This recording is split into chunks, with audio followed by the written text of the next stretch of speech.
일본 NHK 기자가 결국 방송에 내보내지 못한 기막힌 내용의 한국 관련 기사가 있습니다. 이 기자는 왜 심혈을 기울여 취재한 내용을 결국 방송으로 내보내지 못했을까요? 과연 이 기사의 내용은 무엇을 담고 있었을까요? 지금부터 그 이야기 속으로 들어가 보겠습니다. 이야기를 시작하기 전에 잠깐 1초 만에 누를 수 있는 구독과 좋아요 버튼 이미 누르셨죠? 감사합니다. 그럼 이야기를 시작합니다. 안녕하세요. 저는 일본 NHK 국제부 기자 카네코 마이코라고 합니다. 2024년 10월, 저는 평소처럼 도쿄 본사 사무실에서 해외 뉴스를 검토하고 있었습니다. 그날도 여느 때와 다름없는 아침이었죠. IMF가 발표한 소프트 파워 측정 새로운 글로벌 지수 보고서가 제 눈에 들어왔을 때까지는요. 처음에는 그저 일상적인 국제 지표 발표라고 생각했습니다. 일본은 언제나 이런 지표에서 상위권을 유지해왔으니까요. 하지만 화면에 떠오른 숫자를 보는 순간 제 손가락이 키보드 위에서 멈췄습니다. 2021년 기준 소프트 파워 지수 1위 대한민국 1.68점, 2위 일본 1.25점. 10년차 국제부 PD로서 저는 수많은 충격적인 뉴스를 다뤄왔습니다. 하지만 이날만큼 가슴이 철렁했던 적은 없었던 것 같네요. 진정을 하고 보고서를 자세히 살펴보았습니다. IMF는 기존의 주관적인 평가 방식을 버리고 객관적인 지표를 통해 국가의 소프트 파워를 측정했다고 합니다. 2007년부터 2021년까지 66개국을 대상으로 상업성, 문화, 디지털, 교육, 세계 영향력, 제도 등 6개 주요 항목을 29개의 하위 지표로 수치화했죠. 믿기 힘든 수치를 확인하기 위해 저는 그날 오후 시부야 거리로 나섰습니다. 취재 현장에서 마주한 현실은 더욱 충격적이었습니다. 시부야 109 앞에서 만난 고등학생들의 이야기는 마치 날카로운 바늘처럼 제 가슴을 찔렀습니다. 선생님, 요즘 일본 아이돌은 전혀 관심 없어요. BTS 새 앨범이 곧 나온다는데 그게 더 기대돼요. 한국 드라마 보면서 너무 부러워요. 모든 게 스마트폰으로 해결되는데 우리는 왜 아직도 현금을 들고 다녀야 하나요?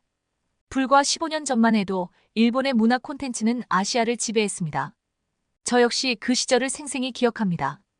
일본 애니메이션과 드라마는 아시아의 젊은이들이 동경하는 대상이었고 J-팝은 각국의 음악 차트를 석권했죠.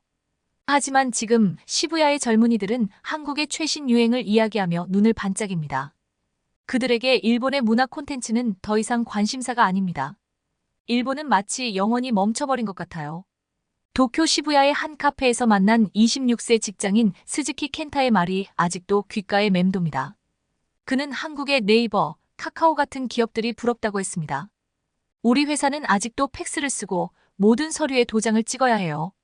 이게 정말 2024년 일본의 모습이 맞나요? 집으로 돌아와 경제 지표들을 찾아보았습니다.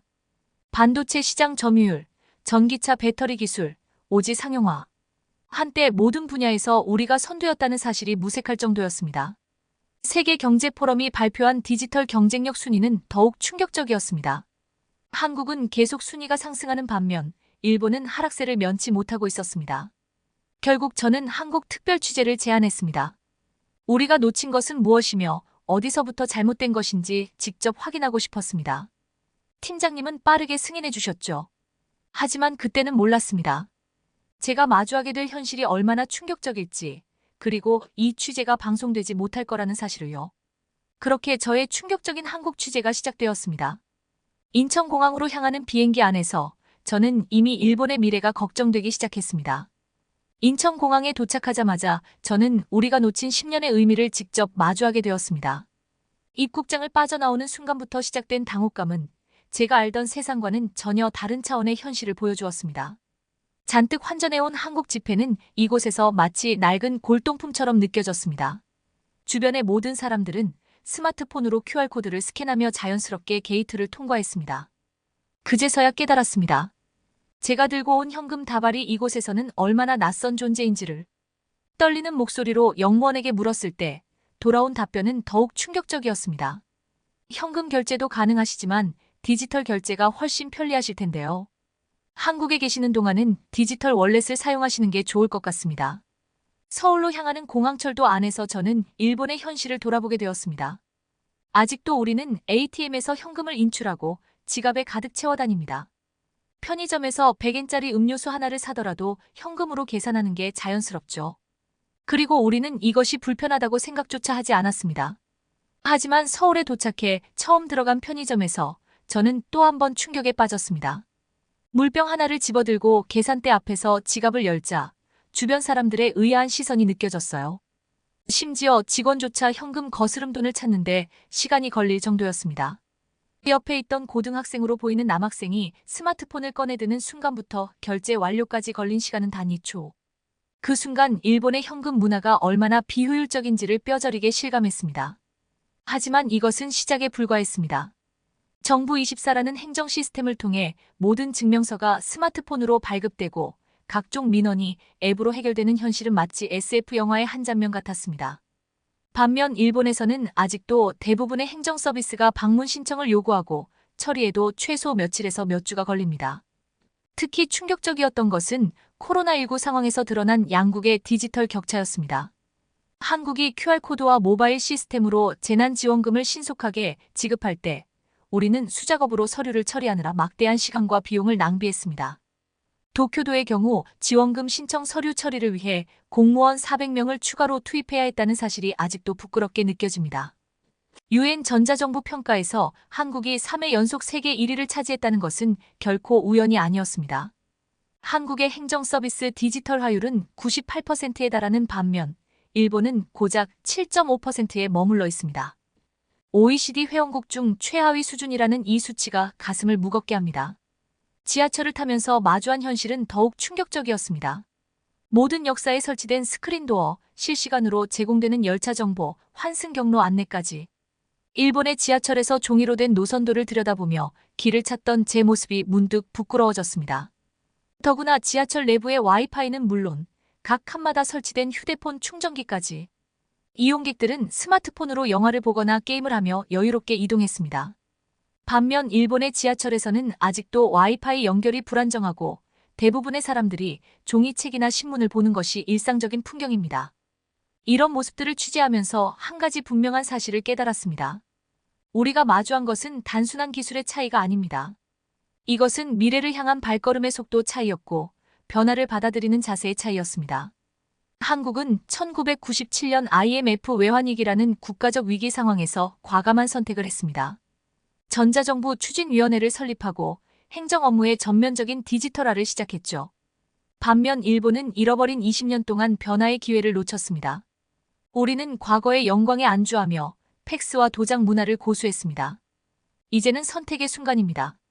이대로 계속 뒤처질 것인가 아니면 변화의 물결에 동참할 것인가. 하지만 솔직히 말씀드리면 이미 그 격차는 감당하기 어려울 만큼 벌어진 것은 아닐까 하는 두려움이 앞섭니다. 강남 테헤랄로에 첫 발을 디딘 순간 저는 또 다른 차원의 충격을 마주하게 되었습니다.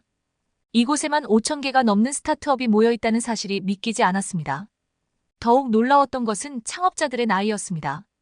한국스타트업진흥원의 자료에 따르면 창업자의 35%는 20대, 45%는 30대 초반이었습니다. 최근 일본 경제산업성의 조사 결과가 머릿속을 스쳐 지나갔습니다. 일본의 20대 청년 중 창업을 고려하는 비율이 고작 4%에 불과했죠. OECD 국가 중 최하위 수준이었습니다. 반면 한국은 20대의 창업 의향이 28%에 달했습니다.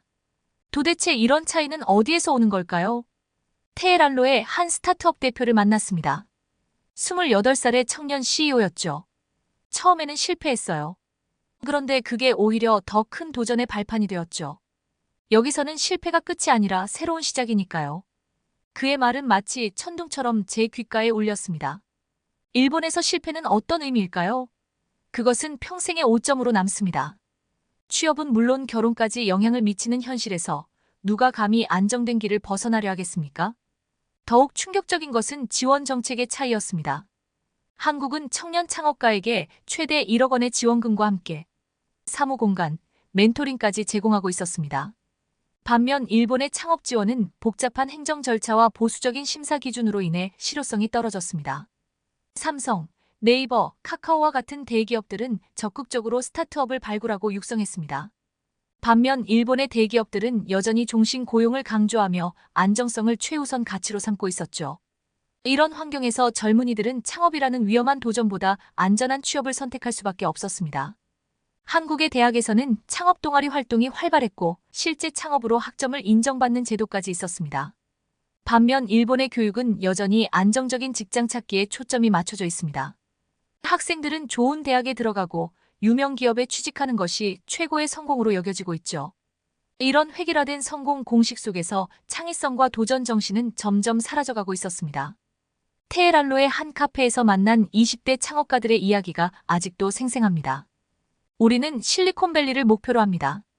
국내 시장은 이미 너무 좁아요. 글로벌 시장에서 승부를 걸어야죠. 반면 일본의 청년들은 어떨까요? 해외 진출은커녕 국내 시장에서조차 도전을 주저하고 있습니다. 안정성이라는 이름으로 포장된 안주가 그들의 날개를 묶어두고 있는 것입니다. 특히 인상적이었던 것은 스타트업 밀집 지역의 심야 풍경이었습니다. 밤 11시가 넘었는데도 불이 켜진 사무실이 눈에 띄었습니다. 그들은 단순히 야근을 하는 게 아니었습니다. 새로운 아이디어를 논의하고 글로벌 시장을 겨냥한 서비스를 개발하는 데 열중이었죠. 우리는 시간과 경쟁하고 있어요. 기술은 하루가 다르게 발전하니까요. 내일 우리가 개발한 것이 모레면 이미 구식이 될 수 있죠. 이런 현실을 목격하며 일본 청년들의 미래가 더욱 걱정되었습니다. 한때 세계 2위 경제 대국이었던 일본이 이제는 청년들의 도전 정신마저 잃어가고 있었기 때문입니다. 더욱 안타까운 것은 일본 청년들이 이러한 현실을 알고 있다는 점이었습니다. 변화는 시급합니다.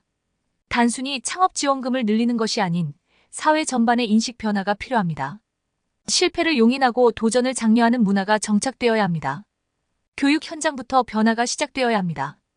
정답만을 요구하는 교육이 아닌 질문하고 도전하는 교육으로 바뀌어야 합니다. 그렇지 않으면 이 격차는 더욱 벌어질 것이고 결국 일본의 미래 경쟁력마저 잃게 될지도 모릅니다. 이미 많은 분야에서 한국에 뒤처지고 있는 현실이 이를 증명하고 있습니다.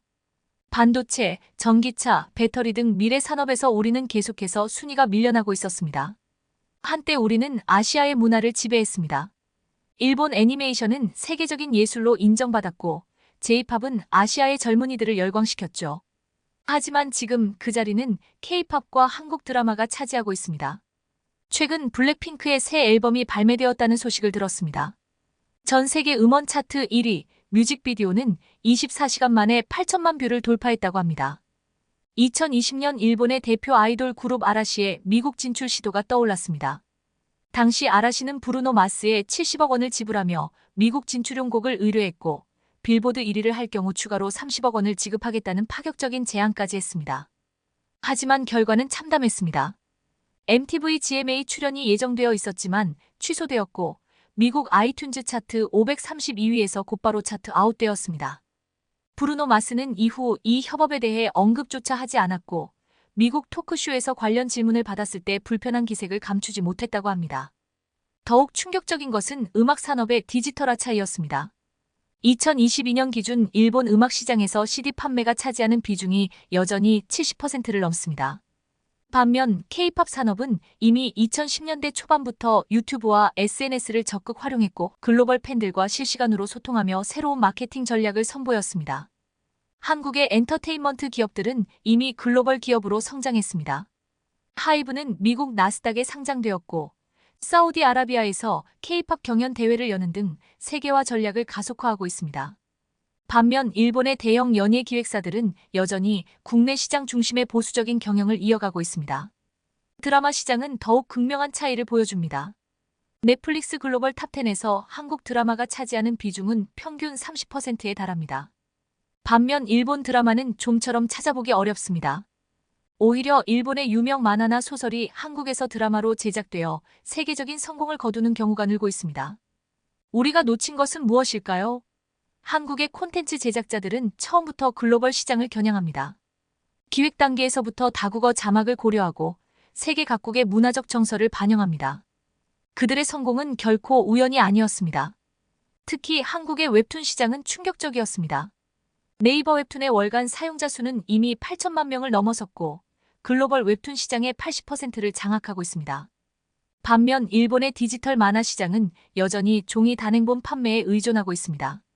한국의 콘텐츠 기업들은 AI 기술을 활용해 번역의 정확도를 높이고 빅데이터로 소비자 선호도를 분석합니다. 실시간 댓글 시스템으로 팬들과 소통하며 이를 콘텐츠 제작에 반영합니다. 이것은 단순한 기술의 차이가 아닙니다. 시대의 변화를 읽는 통찰력의 차이입니다. 최근 한 충격적인 통계를 보았습니다. 아시아 청소년들이 가장 배우고 싶어하는 외국어 순위에서 한국어가 일본어를 앞질렀다고 합니다. 문화적 영향력이 경제적 이익으로 이어지는 것을 목격하면서 우리가 잃어버린 것이 단순히 시장 점유율이 아니라는 것을 깨달았습니다.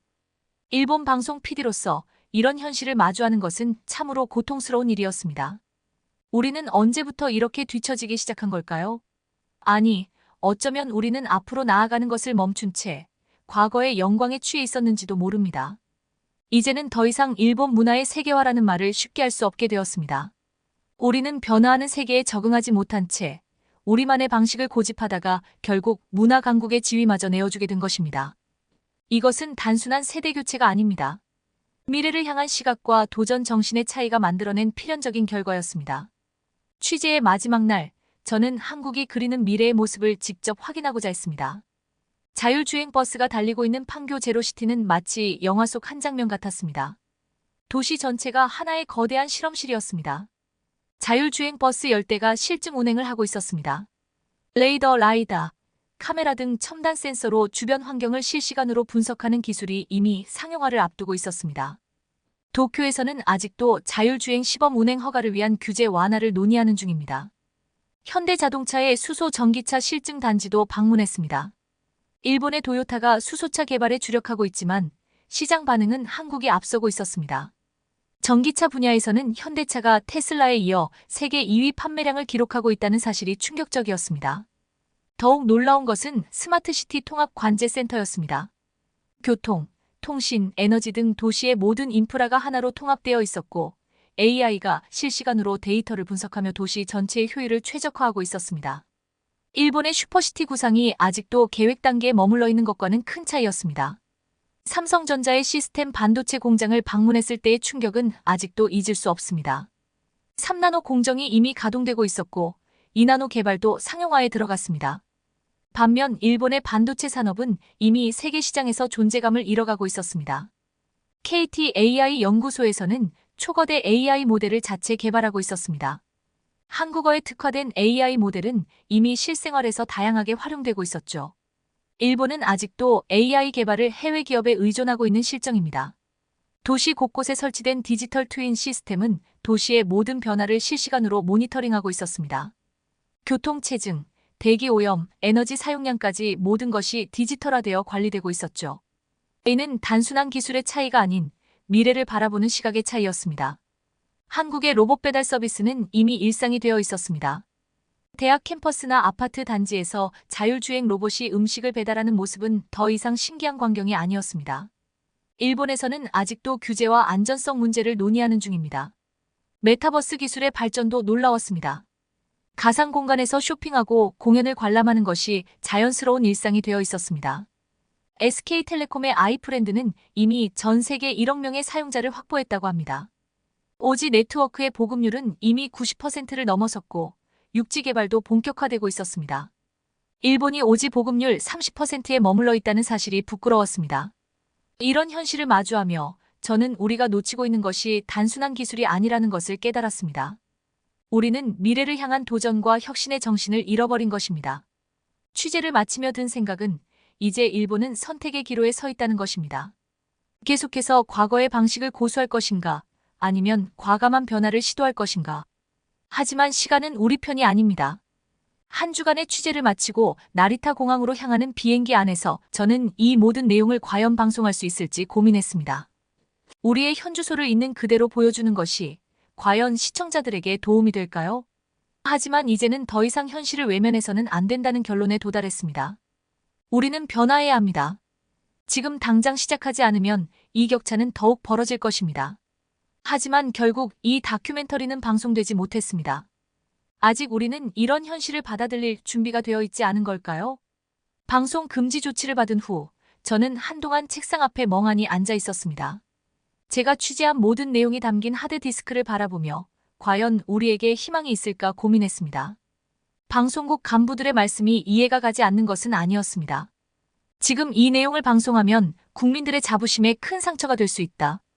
일본의 현실을 너무 부정적으로 그린 것 아닌가. 한국을 지나치게 미화한 것은 아닌지 우려된다.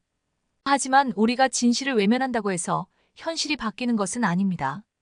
오히려 우리는 더 큰 위기를 맞이하게 될지도 모릅니다. 2024년 현재 우리는 이미 많은 것을 잃었습니다. 반도체 시장에서의 주도권, 전기차와 배터리 기술의 선두자리, 문화 콘텐츠 산업에서의 영향력, 그리고 가장 중요한 청년들의 도전 정신까지. 이제 남은 것은 과거의 영광뿐입니다.